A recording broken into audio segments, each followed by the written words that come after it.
L'histoire de l'humanité recèle de nombreux mystères non résolus. Ces mystères non résolus ont beaucoup fait parler d'eux. Pourtant, aujourd'hui, personne n'a trouvé de réponse. Voici une nouvelle histoire insolite et non résolue. Le mystère d'Interkefek. Nous sommes en 1922. C'est le printemps et, comme dans toutes les fermes, Andreas Gruber et sa femme Casilia s'activent à préparer les travaux des champs. Malgré la douceur printanière, la petite ferme d'Interkefek, située entre les villes bavaroises de Ingolstadt et Schrobenhausen, à environ 70 km au nord de Munich, va être le théâtre de l'un des crimes les plus énigmatiques de l'histoire allemande. Dans la soirée du 31 mars 1922, les 6 habitants, Andreas Gruber, 63 ans, son épouse Casilia, 72 ans, leur fille veuve Victoria Gabriel, 35 ans, et ses 2 enfants, Casilia, 7 ans, et Joseph, 2 ans, ainsi que la femme de chambre, Maria Baumgartner, 44 ans, sont tués à coups de pioche. Le meurtre ne sera hélas jamais résolu. 6 mois plus tôt, à l'automne 1921, dans la petite ferme d'Interkefek, de drôles de choses se produisent. Des objets disparaissent, d'autres inconnus font leur apparition. Le soir, des bruits curieux troublent les occupants. Un soir, la femme de chambre déclara avoir entendu des bruits de pas dans le grenier, accompagnés de voix mystérieuses et de sons curieux dans la maison. Les propriétaires, monsieur et madame Gruber, pensaient que cette pauvre fille était un peu folle et s'imaginaient des choses. Malgré tout, la femme de chambre, n'en pouvant plus, décida de quitter la ferme, prétextant qu'elle était hantée. Nerveusement, elle prépara ses sacs près de l'escalier de la véranda. Impatiente de quitter ces lieux, elle regarda fébrilement la forêt qui entourait la petite ferme. Un brouillard froid et glacé se faufilait entre les arbres. Pressée de partir, ses yeux sombres et le visage livide, reflétant le malaise, elle se dit « Je devrais y aller maintenant. Il commence à faire sombre. » Elle ramassa ses sacs et son baluchon, elle remercia ses patrons et commença à marcher sur ce chemin de terre s'enfonçant dans la brume. Les propriétaires la regardèrent s'en aller sans chercher à la retenir. Andreas Gruber dit alors à sa femme « Pauvre fille, c'est sûrement mieux comme ça. De toute façon, il fallait bien en finir. » Les propriétaires resteront sans femme de chambre durant 6 mois. Jusqu'à l'arrivée d'une nouvelle domestique, Maria Baumgartner, qui prendra son service le 31 mars, quelques heures seulement avant le drame. Vers le milieu du mois de mars 1922, une tempête de neige s'abattit sur la petite ferme bavaroise. Au petit matin, Andreas Gruber sortit dégager les abords de sa maison.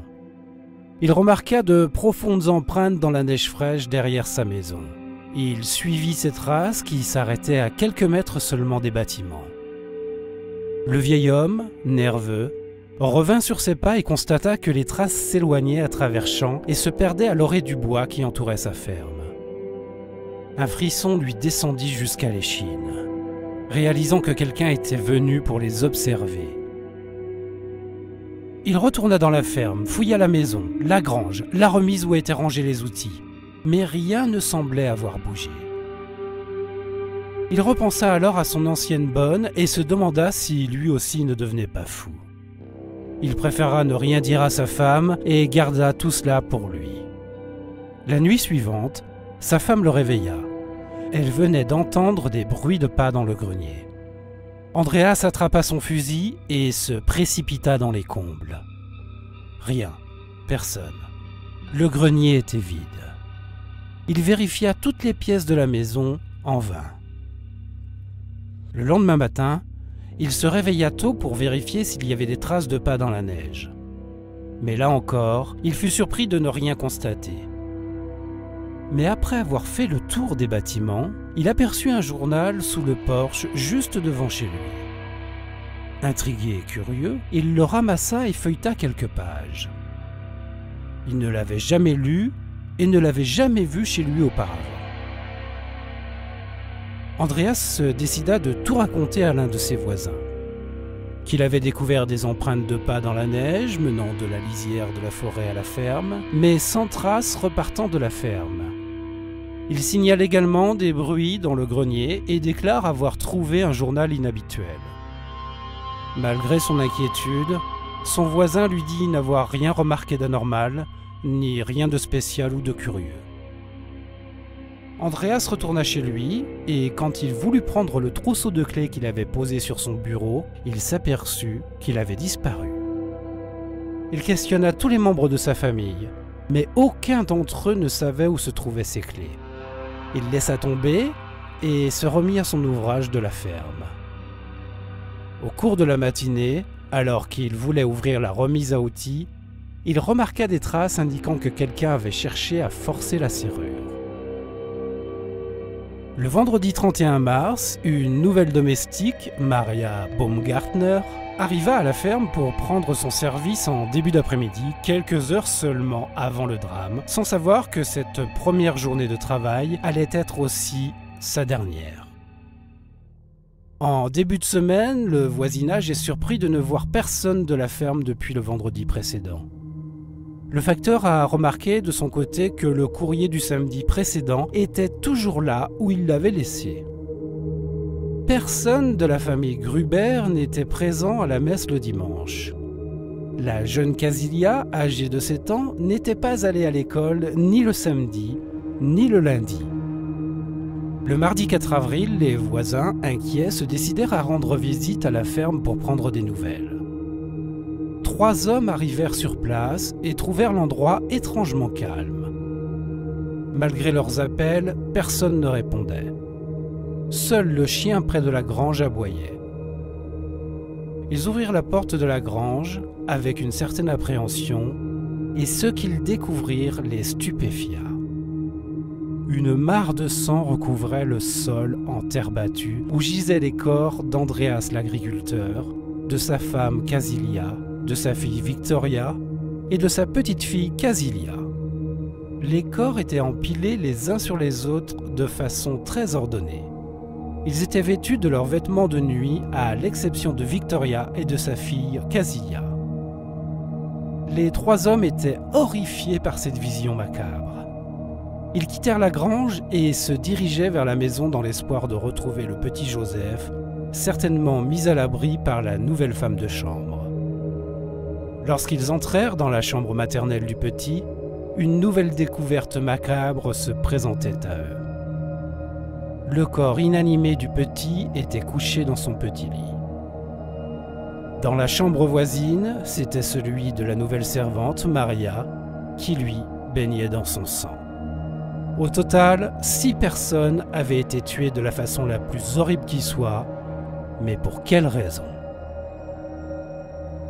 En fin d'après-midi, vers 18h, les représentants des forces de l'ordre arrivèrent sur place et sécurisèrent les lieux pour éviter l'affluence des badauds, toujours trop curieux dans ces moments-là.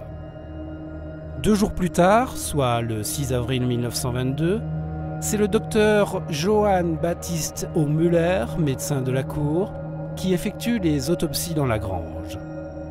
L'examen effectué sur place démontrera que toutes les victimes ont bien été tuées ici d'un violent coup à la tête avec un instrument contondant du style d'une pioche.